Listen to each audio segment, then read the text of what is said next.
As part 2, I would like to show you now how we could take our explorative model, which we quickly created, and refine it. And refine, I, for example, mean adding important details, which, however, during the explorative phase weren't very necessary to build in, just only to mentally consider, for example, wood joinery. We don't see the wood joinery, they're inside, but if we later want to send this to a factory, we need to have information about how everything's not only cut, but joined together. And we will also take a look at the timeline, how we could maybe restructure it, make it easier, even more to read, because consider in 2 weeks or 3 weeks you go back to this design, you might have forgotten all the different steps. So you would have to read through the steps first. And another situation, maybe you share the design with somebody, you collaborate, so you want your design to be very easy for the other person to understand. So let's focus on how we can add the wood joinery to our design, and this will require us to figure out where in the timeline ideally is the best position to include that information to our design. This will also give me a good ability to demonstrate to you the creative power of the timeline, because we might have to rearrange it and clean it up. But before we start, I would like to show you what type of wood joinery we will use. We will add a mortise and tenon joint. So mortise is basically a hole in one wood piece, and the tenon is then basically the same volume of the hole that sticks into one part. So for example, body 2 is a cross connection, and body 1, think about it, that is a table leg. So currently, as you can see, those two elements sit next to each other. If we would apply gravity, body 2 would simply fall down. So we need to have an extrusion. I have here the sketch, and in there I will simply quickly create a small rectangle, and then without seeing body 1, I will extrude the smaller part out a little bit, and I will select the join operation. So the small extrusion will be added to body 2. And then in body 1, there I would like to cut this hole out, and for this we need to see both objects. Then we can go to modify, combine, and say this object, this is my tool, and I would like to keep the tool. And we will use cut. So when we say join, you see everything's blue. With cut, the object that cuts is rendered red. And with keeping tool, we will keep actually body 2. And if I hide this one now, you see there's a small cavity where this one fits in. So this is actually the mortise and tenon joint in a nutshell. I only gave you a quick explanation about this one. We will later have one video about different wood joineries as well, but this one is the easiest one to start with. So let's go back to our original design, and the first thing we need to figure out is to what object, and that also means in the timeline, where do we and have to add the information about what will create that type of wood joinery. So if I click an object, or body 12 here, you see inside the browser when I click it in the 3D view, an object is highlighted. If I click in 3D view on a face or an object, you also see in the timeline the feature that creates it is highlighted. If I click this feature here, you see all objects this mirror feature creates are highlighted. So this is actually the mirror object. I want to figure out where's the original object. And if I click on this one here, there you see that's actually the sketch, and that is the extrusion command. So I can actually move the timeline by left mouse button click and drag, and then release the mouse button to there. Perfect. So this one I don't need. This one I might not need. and maybe this one and this one. Okay, good. Let's rotate the view a little bit and zoom in. And now the question is, well, where and how do we actually add the information for the tenon? Because when we extrude the tenon out, and then we can create the mortise. We have already one sketch, so we could, for example, create a new sketch on this face or this face, but then we would have another sketch in the timeline and another sketch here.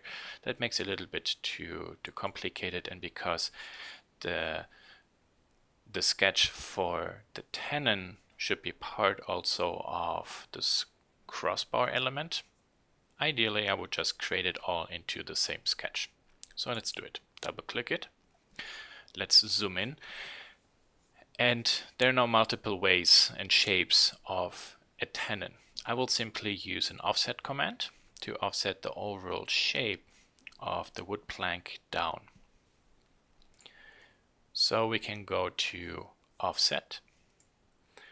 Then I click on this line here, and then I can drag this in a little bit and click OK.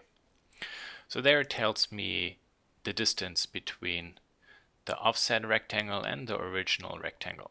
So we will have kind of like a 1/4 inch material thickness. Maybe double click and just make it clean so it's really a 1/4 inch. I can press D, go to this line or those two, drag this one out, and now Fusion will tell me this is over constrained. That's fine. I want to have a driven dimension because now I can read out that this is always a 1/2 inch line.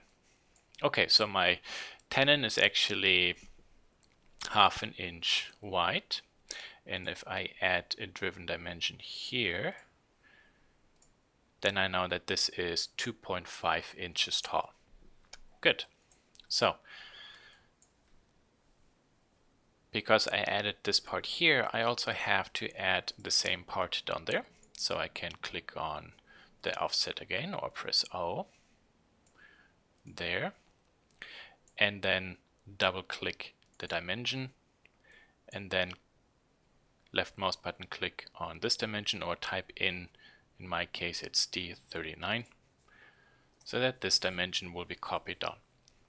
So I added the shape for the joinery inside this rectangle that describes the second plank, but I get all the dimensions from the original sketch, so up here. So with this one I only have to work, so if I adjust this one to maybe 0.3, there you see this one updates.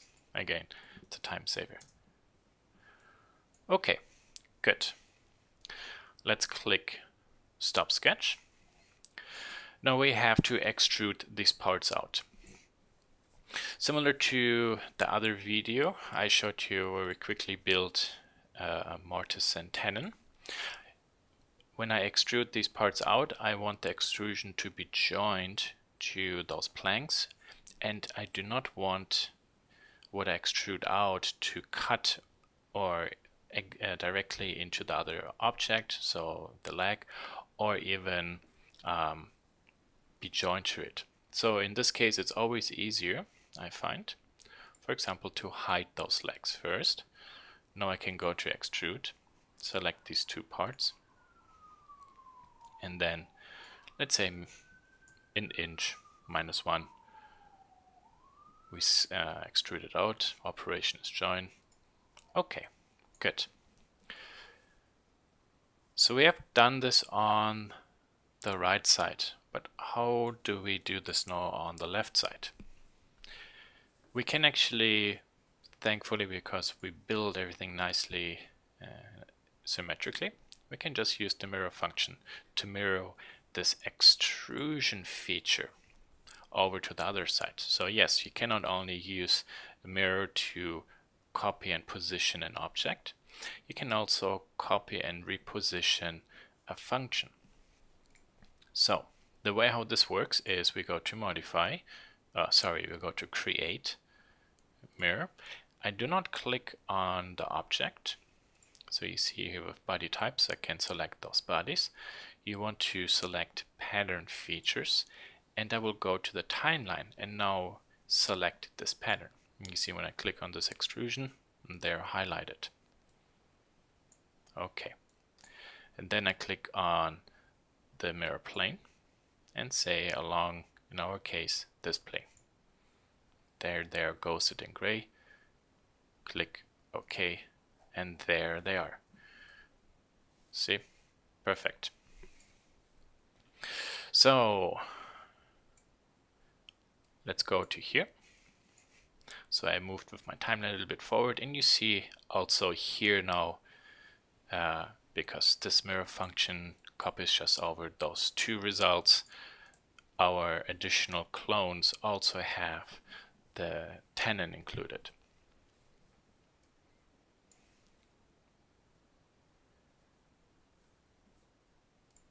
So let's see if actually we might have to go to here. Yeah, so there's the sketch. So here, for example, I have to go in, and then in this sketch I will do exactly the same. So I will create an offset to there, and I remembered the 36. That was the dimension from the first crossbar we worked on, 1/4 inch. Perfect. Click stop.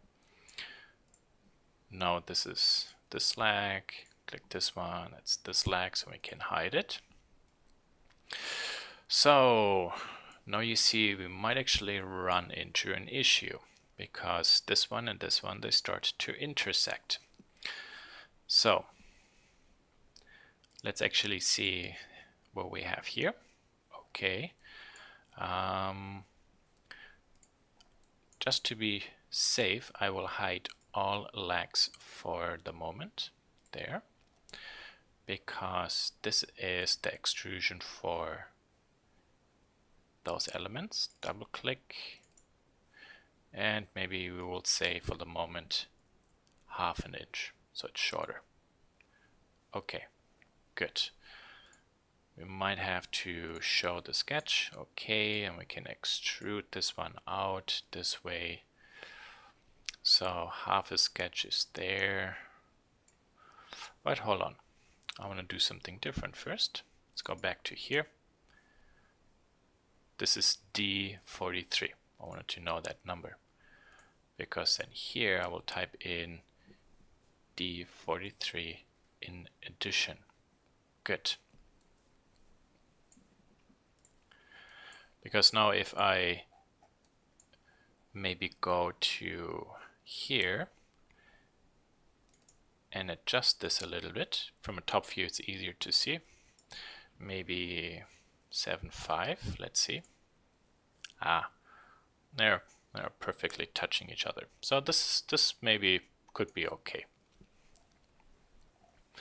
That's kind of like the maximum of extrusion depth we can have before they start actually interfering with each other. Okay, so there we added actually that part of the joint element. Now we have to do the same to the other side. So we go to mirror, pattern, select actually this extrusion, and then the plane, and we're okay. Let's go to the mirror side there. Okay, good. So now we have to cut those tenon out of the table legs to create the mortise space. And then it's basically up to you which way you want to start. So I will show all the different legs again, and then we can go to combine, and this will be my target body, and these are my 3 tools, cut and keep tools. Okay, then one time again, there. Right click, and then I go to this repeat. There, you, and you.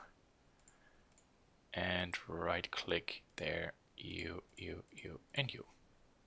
Okay. Or you can obviously also use the modify menu and always call the command from there. Or if you want to have a quick access to the command, you can go to the modify menu, move your mouse over, and then we just add it to the menu up there. Perfect. At this point, maybe we could try to see if we could clean up and make our timeline a little bit easier to read. And what we were going to do now, I just more show you as a practice so you could see which different tools we have, because it's all about enabling or enhancing readability. So let's show the tabletop. So here we have the first feature we created, the construction plane, the sketch, and for example, here we have this part that is actually the tabletop. And at the end here, you see we added those fillets. These fillets belong only to the tabletop. So with Shift and left mouse button, I can select those two fillets and then left mouse button click and drag them over to there.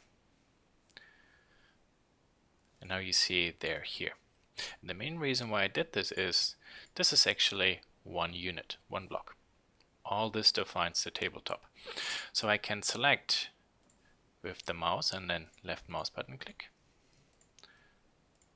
all the different parts, so first one and last one, and then right mouse button click and say create group. So this is actually now one group. Right mouse button, rename.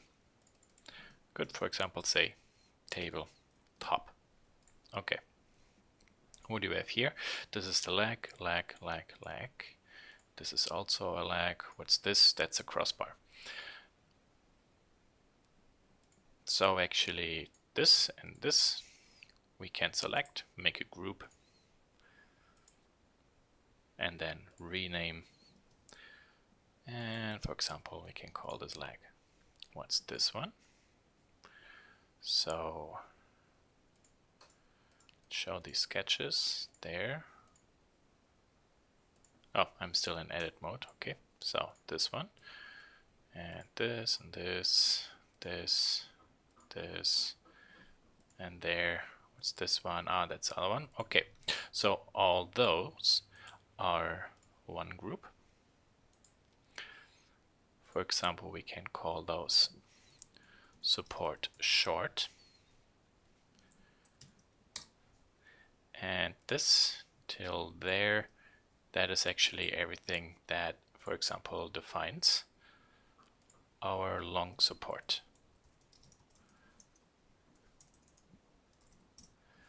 And this is basically later on how we calculate all these parts together. Perfect. So you see inside your design timeline, this is now a lot easier to read, to understand where are all the different design features that describe certain elements. Well, the timeline and the grouping function allows you to nicely organize everything you did and enables you then to quickly find the objects and the features which they are creating. There's another very powerful tool that belongs to the parametric modeling workflow, and that's actually the parameter sheet. Before we go to there, let's go to support, the short one, show dimension. And you remember that you can adjust dimensions without actually having to get into the sketch by just showing the dimensions outside, and then we can override them. And then once we do this, everything will be updated. But the problem is, well, sometimes you need to find first a dimension, or you have to show it. Here, for example, right now it might be a little bit more tricky to reach it because it is kind of inside. So let's go inside the sketch. Now we could change it, and the name at the moment is D39. So keep that in mind. Maybe your number or your name is different. But when we now go to modify and then change parameter, we get a nice spread list. And you see currently our component name is wood table 2016. That's this one. And then all the different commands or modeling steps are listed. We created one sketch called support, and there you see support short. That is the sketch. And inside the sketch, linear dimension 7 has the name D39, and that is actually the offset for the joinery. So here we can double click and overwrite the name, and for example say join offset or joined or whatever you want to give it. So maybe we say this one is the Tenon offset. Okay, this is the name, and you see to the right here there is an expression. An expression, basically we enter the value, so a 1/4 inch. On the right side we have another field, just value, that only shows you the number without dimensioning or something, or any other expressions, for example divided by 2 or something. If we go to linear dimension 8, so which name is D42, this is actually the lower one. So there, let's say we call this one top, and this is Tenon offset bottom. See, we can give them different names, but this linear dimension uses as an expression the value of Tenon offset top. Okay, so if I go ahead and for example change this one, let's say to 1, click OK, and this one I would like to hide, you see this tenon actually got adjusted.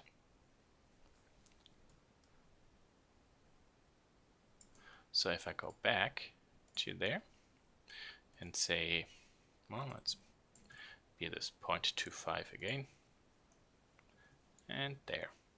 Okay, good, perfect. Let's go to this one. I would like to go in here and say, what's this one? And there I go, double click it, and then I can type in Tenon offset top. So obviously also pick names which are short and easy to memorize. Click OK. Stop sketch. And now when we go to change parameters, and let's move this one to here and say this one we set to 1. Close it. You see also this one is adjusted. So you see there are many ways how you could interactively constrain and then redesign your complete furniture part or object idea without having to go and adjust one object after the next one after the next one, which is very labor intensive. As a modeling exercise, I would say we can leave the tabletop where it is right now. The last thing that's maybe missing is giving it a wood texture. When we go to modify and go to appearance, takes most times a little bit to load. Here we have a library with a lot of different materials, wood, plastic, paint, etc. And we have 2 different wood types. So for example, wood solid and wood. Wood, for example, that actually is scans of veneer which we can glue over different faces. And wood solid, that actually means it creates a texture on our object that is similar to how actually this object might be cut out of a plank or piece of wood. So that's the one we will work with. So let's go maybe to unfinished. Here we see there are different types: ash or cherry, mahogany, maple, and oak. So unfinished means that is just raw lumber. There's no stain or painted, or for example finished, there's a gloss on it. Most times, for the first time, you will see there's a small arrow because you have to download that material to your computer. So I will, for example, go to Unfinished and download the ash Unfinished. And then to apply the material, you can simply, with the left mouse button, click and drag and put it onto an object. And then I will continue doing this with all other elements as well. And there, one more, and I think there is one left. Okay, now we can close this. For the moment, this is good. Nope, there's one I forgot. A is a shortcut, and I can drag this one in. There, good. So 3D wood, what does that mean? If we zoom in, you actually see on the top, this looks like the way how wood would look if you cut through it or along it. And then here at this part there you can see the rings. Now if I rotate around, you can see the same, for example, there. So the software is pretty smart with the 3D wood. Most times it guesses correctly already how it has to orient everything. Well, we don't have to necessarily do it, but I would like to show you where those functions are. So we can go maybe to tabletop, in the browser, left mouse button selected, and then right mouse button, we can go to texture map controls. So what we can do here is basically change the orientation. Currently the rings are on the shorter side and flow along the longer side.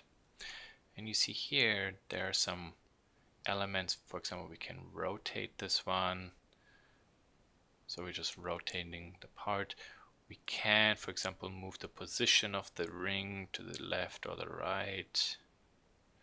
We can also move this one up and down. It's kind of like we change the position of the tree where we cut the piece out. There's another rotational part. We could even change where the ring should be. So now the ring is actually, or the center of the tree would be here. Now this would be a really big tree, but I felt like this might be interesting to see how this 3D wood system actually works. And then this way you can customize everything so it looks a little bit unique. For example, this one and this one, they look a tick too much. So here, body 11, texture map control, and I can just move this one down a little bit. There, maybe a little bit to there. Perfect. So same material, but these two parts don't look like perfect clones. Here maybe we can do the same.